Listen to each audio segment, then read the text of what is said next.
Hello， 各位好，我是 Revision Lab 修整所的阿修，歡迎來到我的頻道。如果你是第一次看我們影片，記得先點擊下方訂閱按鈕，再打開旁邊小鈴鐺，這樣每次有新影片你都會第一時間收到通知。也幫我按個讚，讓 YouTube 知道你喜歡這種類型的內容。謝謝大家，我們現在正式開始哦。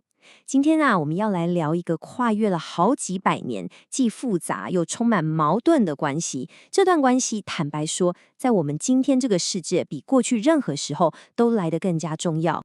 這次的內容，我們會分成4個部分來走。首先，我們會一起回到起點，看看自由主義最初那個充滿光明的承諾到底是什麼樣子。接着，我們會掀開這層糖衣，去看看所謂的解放背後藏着什麼樣的代價。再來，我們會看到猶太社群是怎麼在這場交易中走出自己的一條路。最後，我們會把鏡頭拉回現代，看看這些古老的理想在今天正面臨着什麼樣的危機。好，那讓我們先把時間倒轉，一起回到那個風起雲湧的年代——法國大革命。那真的是一個充滿了前所未有希望的時刻，感覺就像一個真正平等的黎明，終於要劃破漫長的黑夜了。當時法國的革命家們，他們做了一個可以說是石破天驚的決定：解放猶太人。你可能會想猶太人在當時的法國人口裡佔比非常非常小，為什麼這件事這麼重要？因為它的象徵意義實在是太巨大了。這個舉動就像對全世界發出一個響亮的宣告，定義了一種全新的自由秩序，一個在理論上要保障所有人的自由跟平等的國家。從這個時候開始，就形成了一個可以說是一種隱形的自由主義猶太同盟。猶太人不只是自由主義最明顯的受益者，他們還很積極地成為這個新秩序的推動者，甚至是理論家。他們的命運從此就跟自由民主的成敗緊緊地綁在了一起。但是這個盟約真的像表面上看起來的這麼單純美好？接下來，我們進入下一個關鍵點。這個關於包容、關於平等的承諾，聽起來很棒，對吧？但它其實是有附加條款的，而且這些條款寫得非常隱蔽、非常尖銳。這張通往新時代的門票，它背後的標價可能比我們想象的還要高昂。現在這部分就非常值得玩味了。我們來看看思想家盧梭，他的想法可以說是非常矛盾。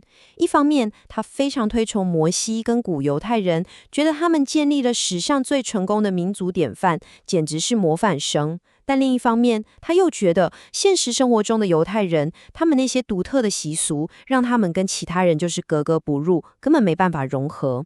你看，這就產生了一個很有意思的悖論：一個東西在抽象的理論上被欣賞，但一放到現實裡，馬上就變成了個大問題。這引發了另一個更深層的思考。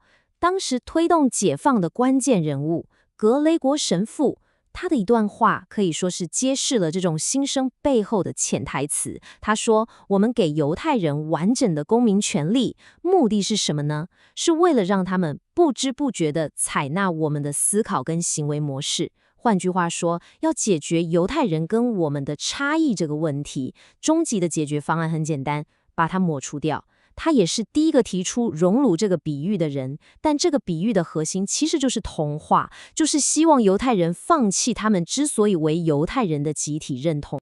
這就帶出了一個很值得我們警惕的概念，叫做普世主義的病態。這是什麼意思呢？我打個比方好了，你可能會比較好懂。就好比你立志要打造一個全世界所有人都該吃的完美便當，結果你看到有些人喜歡吃漢堡，有些人喜歡吃披薩，你反而覺得他們是錯的，甚至覺得他們的存在威脅到你那個完美便當的理想。當人們過度追求一個抽象、單一的普世標準時，就很容易對那些不符合這個標準的人變得非常不寬容。就連伏爾泰這樣偉大的啟蒙思想家，當時都覺得猶太人的獨特性是通往理性之路的一塊絆腳石。所以，我們來看看這份合約底下最關鍵的那行小字。在1789年，克萊蒙·托內爾伯爵講了一句非常經典的話。他說：“我們必須拒絕給予猶太人作為一個民族的一切，但給予他們作為個人的一切。”這句話翻譯成大白話就是：歡迎你個人加入我們這個俱樂部，但你必須把你身上所有代表你原來那個群體的標誌全部留在門外。這就是自由主義開出的核心交易條件。我們把剛剛講的重點快速整理一下。自由主義給了一張門票，但附帶了非常苛刻的條件。